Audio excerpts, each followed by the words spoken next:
ನಮಸ್ಕಾರ ಎಲ್ರಿಗೂ ವಿದ್ಯಾ ವ್ಲಾಗ್ಸ್ ಇನ್ ಕನ್ನಡ ಚಾನಲ್ಗೆ ಸ್ವಾಗತ. ಇವತ್ತು ನಾನು ತುಂಬ ಈಸಿಯಾಗಿ ಹೇಗೆ ಫಿಶ್ ಫ್ರೈನ ಮಾಡ್ಬೋದು ಅಂತ ಅನ್ನೋದನ್ನು ತೋರಿಸ್ಕೊಡ್ತಾ ಇದ್ದೀನಿ.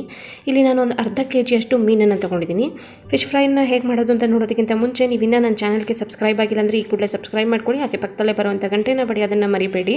ಈಗ ನಾನಿಲ್ಲಿ ಒಂದು 3 ಥರದ ಹಿಟ್ಟನ್ನು ತೊಗೊಂಡಿದ್ದೀನಿ. ಏನೇನು ಅಂತಂದರೆ ಇದು ಮೈದಾ ಹಿಟ್ಟು, ಕಾರ್ನ್ಫ್ಲೋರ್ ಹಾಗೆ ಅಕ್ಕಿ ಹಿಟ್ಟು, ಅಕ್ಕಿ ತರಿನ ತೊಗೊಂಡಿದ್ದೀನಿ. ಅಕ್ಕಿ ಹಿಟ್ಟು ಬೇಕಾಗಿದ್ದರೂ ಅದನ್ನು ಯೂಸ್ ಮಾಡ್ಬೋದು. ಈಗ ನಾನಿಲ್ಲಿ ಇನ್ನೊಂದು ಪ್ಲೇಟಲ್ಲಿ ಮಸಾಲೆಗಳನ್ನ ತೊಗೊಂಡಿದ್ದೀನಿ. ಗರಂ ಮಸಾಲ ಒಂದು ಅರ್ಧ ಚಮಚದಷ್ಟು, ಉಪ್ಪು ರುಚಿಗೆ ತಕ್ಕಷ್ಟು, ಹಾಗೆ ಅರಿಶಿಣದ ಪುಡಿ ಒಂದು ಅರ್ಧ ಚಮಚದಷ್ಟು, ಹಚ್ಕಾರದ ಪುಡಿ 1 ಚಮಚ, ಜೀರಿಗೆ ಪುಡಿ 1 ಚಮಚದಷ್ಟು, ಇದಿಷ್ಟನ್ನು ತೊಗೊಂಡಿದ್ದೀನಿ. ಟೇಬಲ್ ಸ್ಪೂನ್ನಷ್ಟು ಎಣ್ಣೆನ ತೊಗೊಂಡಿದ್ದೀನಿ. ಕೊತ್ತಂಬರಿ ಸೊಪ್ಪು ಒಂದು ಸ್ವಲ್ಪ, ನಿಂಬೆಹಣ್ಣಿನ ರಸ 1 ಹೋಳು ನಿಂಬೆಹಣ್ಣಿನ ರಸ ತೊಗೊಂಡಿದ್ದೀನಿ. ಕರಿಬೇವಿನ ಸೊಪ್ಪು ಒಂದು 2 ಕಡ್ಡಿಯಷ್ಟು, 1 ಪೂರ್ತಿಯಾಗಿ ಬೆಳ್ಳುಳ್ಳಿ. ಈಗ ಡ್ರೈ ಪೌಡರ್ ಮತ್ತು ಇಲ್ಲಿ ತೊಗೊಂಡಿರೋಂಥ ಅಷ್ಟು ಇಂಗ್ರೀಡಿಯೆಂಟ್ಸ್ನ ಮಿಕ್ಸಿ ಜಾರ್ಗೆ ಹಾಕ್ಕೊಳ್ತೀನಿ.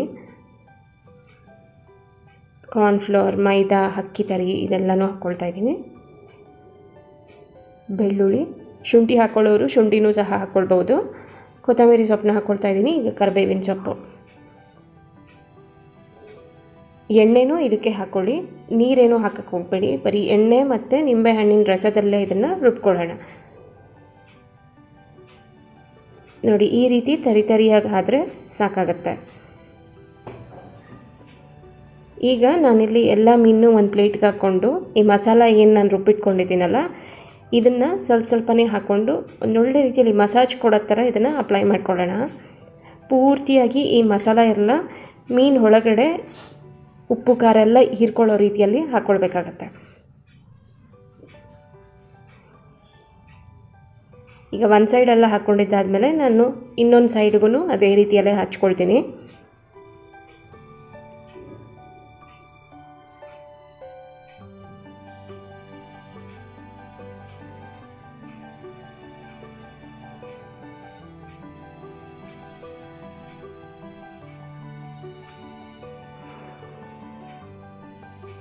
ಎಲ್ಲ ಮೀನಿಗೂ ಈ ರೀತಿ ಮಸಾಲೆಗಳನ್ನೆಲ್ಲ ಹಾಕಿದ್ದಾದಮೇಲೆ ಇದನ್ನು ಮಿನಿಮಮ್ ಒಂದು ಅರ್ಧ ಗಂಟೆ ಮ್ಯಾರಿನೇಟ್ ಆಗೋದಕ್ಕೆ ಬಿಟ್ಬಿಡಿ. ಉಪ್ಪು ಖಾರ ಹುಳಿ ಎಲ್ಲ ನೀಟಾಗಿ ಹೀರ್ಕೊಳ್ಳಿ. ಈಗ ನೋಡಿ, ಇದು ಚೆನ್ನಾಗಿ ಹೀರ್ಕೊಂಡಿದೆ. ನೀವು ನೋಡ್ತಾ ಇರ್ಬೋದು ಮಸಾಲೆ ಎಲ್ಲ ಸ್ವಲ್ಪ ಡ್ರೈ ಸಹ ಆಗಿದೆ. ಈ ಥರ ಆಗಿದ್ದಾದಮೇಲೆ ನಾವು ಇದನ್ನು ತವಾ ಫ್ರೈ ಮಾಡ್ಕೊಳ್ಳೋಣ. ನಾನಿಲ್ಲಿ ಒಂದು 3 ಟೇಬಲ್ ಸ್ಪೂನ್ನಷ್ಟು ಎಣ್ಣೆನ ಒಂದು ತವಾಗೆ ಹಾಕ್ಕೊಂಡಿದ್ದೀನಿ. ಈಗ ಇದು ಬಿಸಿ ಆಗಿದ ತಕ್ಷಣ ಇದಕ್ಕೆ ನಾನು ಕರಿಬೇವಿನ ಸೊಪ್ಪನ್ನು ಹಾಕ್ಕೊಳ್ತೀನಿ. ಒಳ್ಳೆ ಫ್ಲೇವರ್ ಕೊಡುತ್ತೆ. ಹಾಗೆ ಇದಕ್ಕೆ ಮ್ಯಾರಿನೇಟ್ ಮಾಡಿರೋವಂಥ ಮೀನುಗಳನ್ನ ಒಂದೊಂದೇ ಸೇರಿಕೊಂಡು ಹೋಗೋಣ. ಈಗೆಲ್ಲ ಮೀನನ್ನು ನಾನು ಹಾಕ್ಕೊಂಡಿದ್ದಾಗಿದೆ. ಮೀನನ್ನ ಸೇರಿಸಿದಾದ್ಮೇಲೆ ಒಂದು 2 ರಿಂದ 3 ನಿಮಿಷ ಟೈಮ್ ಕೊಡಿ. ಒಂದು ಕಡೆಗೆ ಪೂರ್ತಿಯಾಗಿ ಬೆಂದೋಗುತ್ತೆ, ತುಂಬ ಬೇಗ ಬೆಂದೋಗುತ್ತೆ ಇದು. ನೋಡಿ, ಇವಾಗ ನಾನು ಮೇಲ್ಗಡೆ ಒಂದು ಸ್ವಲ್ಪ ಚಿಲ್ಲಿ ಪೌಡರ್ನ ಹಾಕ್ಕೊಳ್ತಾ ಇದ್ದೀನಿ. ಕಲರ್ ಸ್ವಲ್ಪ ಎದ್ದು ಕಾಣಲಿ ಅಂತ ಅನ್ನೋದಕ್ಕೋಸ್ಕರ. ಯೆಲ್ಲೋ, ಗ್ರೀನ್ ಮತ್ತು ರೆಡ್ ಪೂರ್ತಿಯಾಗಿ ಎದ್ದು ಕಾಣೋದಕ್ಕೋಸ್ಕರ.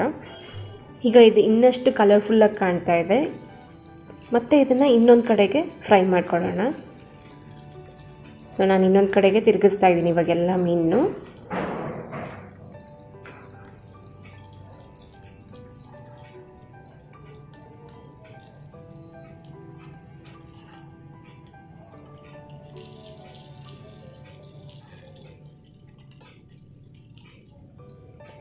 ಈಗ ಇನ್ನೊಂದು ಕಡೆನೂ ನಾನು ಇದೇ ರೀತಿಯಲ್ಲೇ ಚಿಲ್ಲಿ ಪೌಡರ್ನ ಹಾಕ್ಕೊಳ್ತಾ ಇದ್ದೀನಿ.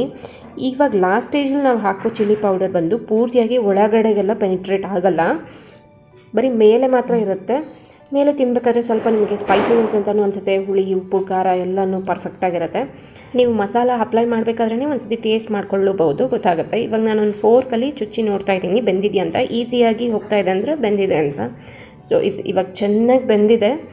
ರುಚಿಯಾದಂಥ ಫಿಶ್ ಫ್ರೈ ರೆಡಿಯಾಗಿದೆ. ನೀವು ನಿಮ್ಮ ಮನೆಯಲ್ಲಿ ಇದೇ ರೀತಿಯಾದಂಥ ತುಂಬ ಈಸಿಯಾಗಿ ಮಾಡುವಂಥ ಫಿಶ್ ಫ್ರೈನ ಟ್ರೈ ಮಾಡಿ. ಹೇಗಾಯಿತು ಅಂತ ಅನ್ನೋದನ್ನು ಕಾಮೆಂಟ್ ಸೆಕ್ಷನ್ನಲ್ಲಿ ತಿಳಿಸಿ. ಇಷ್ಟ ಆದರೆ ಒಂದು ಲೈಕ್ ಮಾಡಿ, ಶೇರ್ ಮಾಡಿ. ಹಾಗೆ ಸಬ್ಸ್ಕ್ರೈಬ್ ಆಗಿಲ್ಲ ಅಂದರೆ ಈ ಕೂಡಲೇ ಸಬ್ಸ್ಕ್ರೈಬ್ ಮಾಡ್ಕೊಳ್ಳಿ. Thanks for watching.